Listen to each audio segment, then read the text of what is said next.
So without further ado, here is our Monday module on reporting income in the One Applicant portal.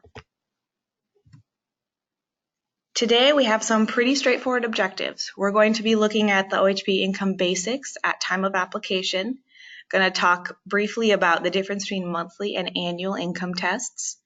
And then after we go through that, I'm going to open up Applicant Portal, or a fake version of Applicant Portal, and we are going to just go through what the screens look like so you can see it in action. The first question is, how does OHP determine income eligibility? And what we look at is something called the Modified Adjusted Gross Income, and this is for MAGI, Medicaid, and CHIP. There are a few different kinds of medical that may use a different income standard. I'm talking specifically about MAGI. And so we look at that modified adjusted gross income for an entire OHP household for the month of application. So for example, if today was June 6th, we'd be looking at June's income. If the applicant ends up being over income for the month of application, then we do also look at the next month, which for this example would be July. If the applicant is over income for this month and or next month, we may be able to apply an annual income test instead of the monthly test. That is sort of our standard.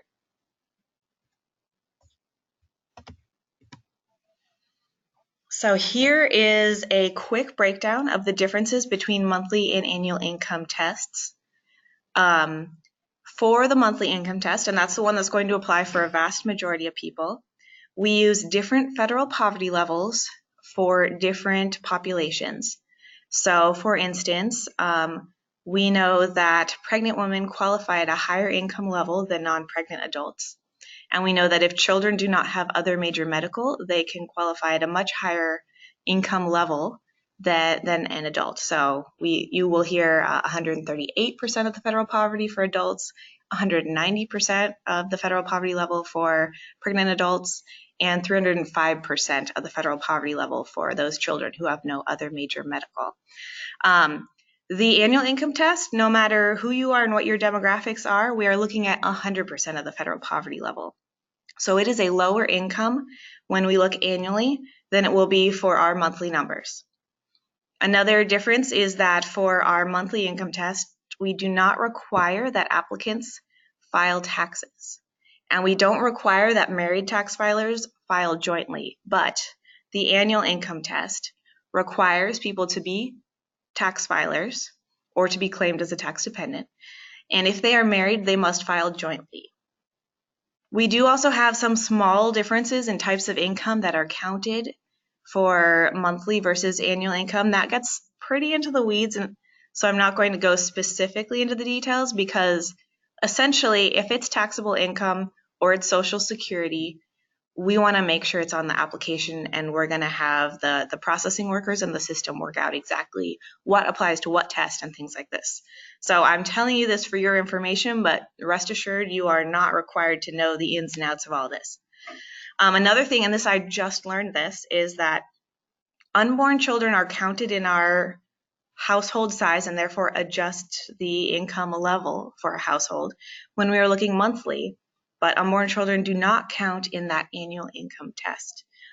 As I said before, a vast majority of people will be in this monthly income test category, especially because the annual income test does have, it has some requirements that are income-based and some that aren't. So it is a gap-filling methodology that is a pretty small gap. But when it can help people get coverage, then we want to make sure we have that opportunity. Now that we've gone into the weeds, back to basics for income and OHP. So when someone is applying and they don't have active benefits, income is something called a hard pend, which means that until we can verify income, if that is asked for, then OHP benefits will not turn on. If someone already has a case and they say it's at time of renewal, then their case should stay open. But for a new applicant, if we need income, we need to prove how much income someone has. That will keep their OHP from turning on, and it will go retroactive to the beginning of the month of application, but we won't see that active until we have fully worked that income situation. I don't want to talk a lot about proof of income, but I do want to say that documents should be submitted as soon as possible with or after application submission. And for the best results, income documents that reflect that monthly income should represent a time period within the last 90 days. We realize that it's pretty much impossible right now in the early part of June to have proof of everything someone's going to make in all of June or July, which is why the last 90 days is a pretty good proxy for that. And I hope that helps clarify. I think I see a question that relates to this. If someone attests to an income that is over income, as a heads up, they will be denied without asking for proof of income. So if someone puts an income that is over income, as the system determines, they will get a denial. They will not be able to submit a differing proof of income that would make them eligible. They would need to then do a new application and put the attested income that will match that new income proof that you may have in your hands, as opposed to being able to sort of turn back on a deactivated new application.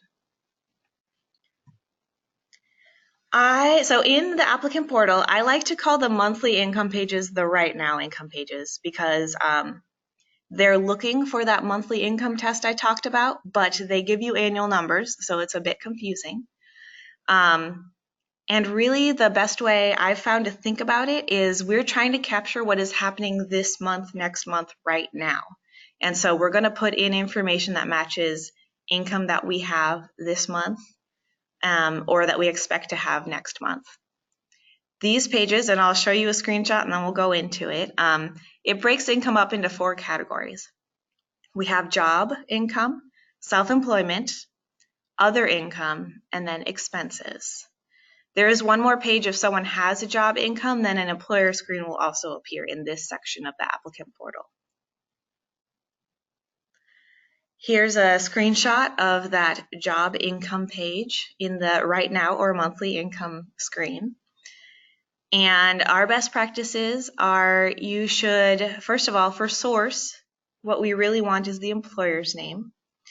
And then we don't want anyone to have to do any math for this page. We want, ideally, you have a pay stub in front of you. You look and see how much it is. You look and see how often it applies. And then we just transpose that directly into the applicant portal. So if someone is paid weekly, I get paid $450 weekly. If someone gets paid every 2 weeks or twice a month, we want to make sure we are accurately capturing that. A quick note that there is a difference between being paid every 2 weeks and twice a month. If someone is paid every 2 weeks, they get 2 extra pay periods throughout the year. And so the rules engine built into the One system will do that calculation. And so instead of multiplying that paycheck by 2 to get our monthly income standard, it will be by 2.15. And a weekly pay stub will be multiplied by 4.3. And this is as designed, and this is as we have verified with our processing and policy teams. As a note, because we did inherit the One system from Kentucky and they use an annual income standard here, it will show an annual number when we save this income into the system. But do know that in Worker Portal, it is calculating correctly at that monthly amount based on that conversion rate. So like the 2.15 or 4.3, for example. And that is what workers are seeing on the other end. So you don't have to calculate the monthly income out. We just want to accurately report what people are showing us or attesting to for their income. There's no place on this page to add a job start and end date, but on the employer screen, there will be. So that is another thing that is a little counterintuitive with the way the system currently works, but we do have that opportunity. And, great question about when people have a variable income but get paid regularly. So if someone gets paid every week, but it might be $100, it might be $500, what we should do then is we should get a few recent within the last 90 days, and preferably also consecutive pay stubs. And if the applicant attests that if we were to average it out, it would be an accurate representation of how much income someone makes in a month, then yeah, we can take the average and still use the same frequency as the paycheck arrives. That is one time where we do have to do math. And then I recommend adding a written statement when you go to submit those documents that explains that situation, that says we did this calculation. This does provide an accurate ballpark figure for how much this person gets paid. So that can help. The main thing is that we want to try to create as accurate a picture as possible as to what people are actually making in your average month, in a given month, in this month, and what they expect next month. And we will talk more about that in the next one. I'm going to deflect away from that because I do want to give that its due, making sure the documents and the explanation of those documents are going to go through smoothly. That is really important. Going to go quickly over the other types of income on these screens as well. We also have self-employment income. We do have a start and end date that we can put in here. We can't at this point add a future end date. So if the work is continuing, we just leave that blank. And then if the work, we know it will end in the future, I recommend adding that written statement in with the document of proof. And then we can also go in and report a change after that end date has happened. Even though it asks for starts and end dates here, if we were to look at the running tally that one creates, it will not be accurate, which is kind of funky, but rest assured that in Worker Portal and then also on the annual income page, those calculations will have been worked out. And so we will see that. And sorry about that. And yes, so self-employment, request for information and documentation I know is going to be a big topic, so I'm going to push that to next month when we can give it our full attention. We do have that other income section, and that should be any other taxable income and all types of Social Security income other than supplemental security income. It works just like the other pages. It has a start and end date here. We can pick from the drop down what kind of income it is. As a quick shout out to a module we just published, alimony has changed a bit in 2019. So if the agreement was made before 2019 or has not been modified since 2019 started, then alimony income would be counted here. But if it is more recent, as in January 1 of this year or later, then we would not count alimony as either an income or expense. Same with expenses. There are things on expenses that are not currently accurate. I'm going to point you towards our 2019 tax guide and module instead of going into detail here again. We will once again see annual numbers here and know that what we really care about on all of these screens that I've showed you so far is we care about what is happening right now, what is happening this month, any income this month. And this is another place where we cannot add a future end date, but there will be an option for that, for dates. Now I'm going to talk for a little bit about our annual income page before we transition over into the applicant portal. Annual income kind of slices and dices income differently than the monthly, or right now, as I prefer to call them because they don't give monthly numbers, pages. It breaks income up into earned, which is both job and self-employment income, Social Security, which is all types of Social Security other than supplemental security income, other unearned income, expenses, and expenses here is both the deductions that one would have on their taxes and self-employment expenses. So it's just a slightly different way to present information. And it must be filled out in its entirety for all household members for both years in which it is asked. Annual income is only used if someone fails the monthly income test, so it shows that they are over income this month and next month. As we mentioned at the beginning, the annual income test has some non-financial requirements that differ from the monthly income test. And it also does have that income difference, so it will be a different number that people will qualify by.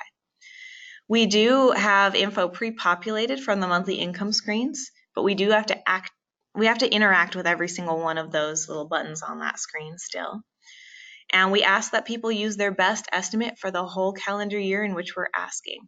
So that's all gross income, including gross self-employment income, and then to account for all of the expenses as well, including self-employment expenses and those deductions. Unless someone truly expects to have no income or expenses for an entire year, we should never enter a 0 into that income field. And just to sort of reiterate, the expenses part is the part that is most different. We want to make sure that we add in allowable deductions and self-employment expenses only in that section on the annual income page. So now that we've talked about it, let me go ahead and open it up. And I will need to sign back in. So just give me a second and feel free to populate questions while I do this.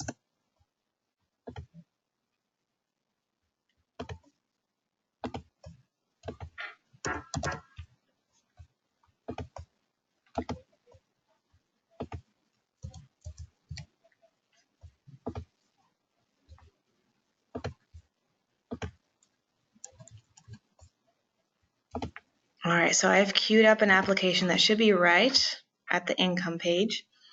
And what we see here is that we have job, self-employed, other income and expenses. We have a running tally here in the upper right-hand corner of this screen. And what we do is we mark a box next to someone who has job income. This is one of the only pages on the applicant portal where we then have to sort of click in more and save within the page. I am just going to keep things very simple and say this person works at Coffee Shop Incorporated. They make $500 twice a month. And we see that it has made an annual number.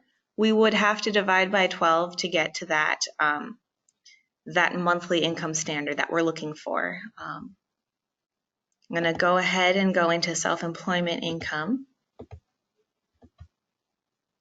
And we do see that $12,000 for annual income has now populated at the top of the screen. So it does keep a running tally. And as I said, that running tally on these pages will not reflect start and end dates for anything, but the annual income page will. So for example, let's say I'm going to, let's see, owner, Bookshop, LLC. We have a start and end date. If I were to say that this job started, or this self-employment started a month ago, but will continue, then I leave this blank. Because I like to keep my math simple, I'm going to say that the income is $1,000, but let's say there are $500 in expenses. We see that all of that math has been done here, except for the one that says, hey, this job or this self-employment did not exist before last month. So that's just something to be aware of, that these numbers don't look accurate for the annual picture. They're only being accurate for as if what is happening right now.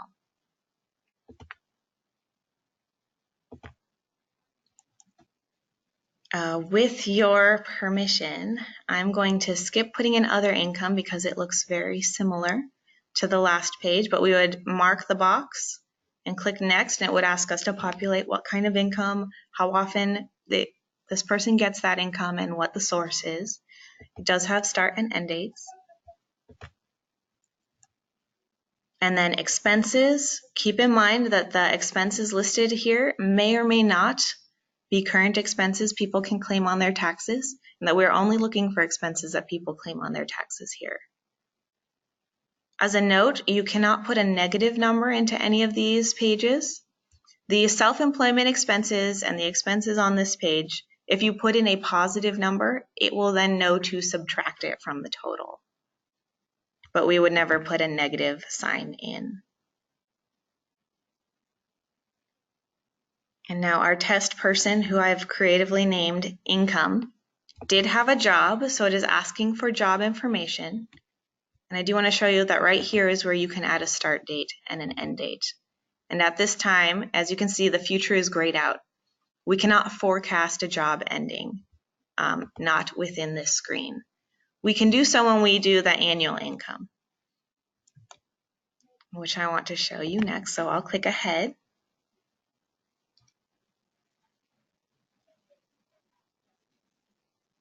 And we get to our 100% annual income summary page.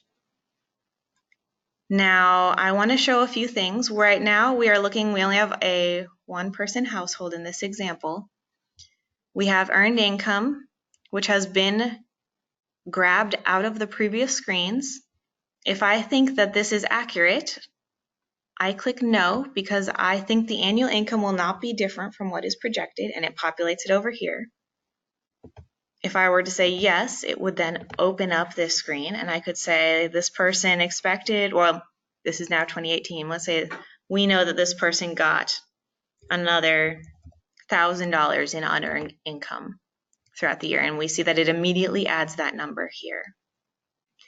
For 2018, I would say people should not be overly stressed out about being perfectly accurate here. We want people's best guess. Right now, what we really care about, because we are pretty far into 2019, is the next set down here, which is 2019. And you'll see that the earned income here is very different from what was listed for 2018. And that's because we listed that the self-employment started May 1st of 2019. So it is now doing that calculation correctly here, even though it was doing it incorrectly on the other page. We do have to click every single one of these, yes, even for children, even for infants.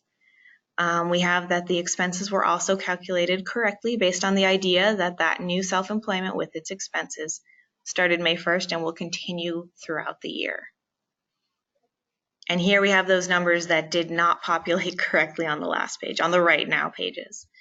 And that takes us through, I believe, all of income, and we're on to another question. So that is the demo of Applicant Portal. I already see that we have questions about documentation, about requests for income and what is or is not acceptable. I do want to go back to that idea that income from the last 90 days is a lot easier for our staff to work with than things that are older than that. So that is one of the reasons why tax returns may or may not be accurate and be honored by our processing staff. We will go more into it in the next month because I think it is a full half hour of conversation and we're just hitting our half hour here. Does anyone have questions that are specific to how we put information into Applicant Portal at time of application, knowing that we will, and in fact, I will bring these questions that you're asking now that apply to the documentation to the next session.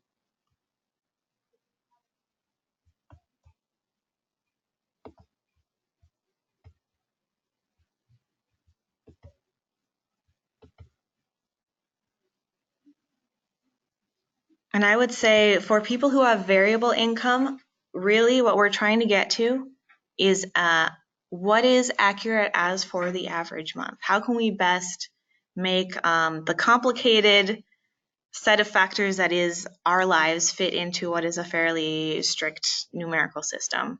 And we're just trying to paint as accurate a picture as possible. If it's extremely variable, I would say put it into words and add a written statement along with any proof you have, so that that customer service representative, that processing worker, they can work with as much information as possible. And I'm actually seeing that all of our questions relate to the documentation. So with that in mind, definitely I know that there are more questions. Income is one of the more complicated sections of the application, and every pay stub looks different. There are a lot of details.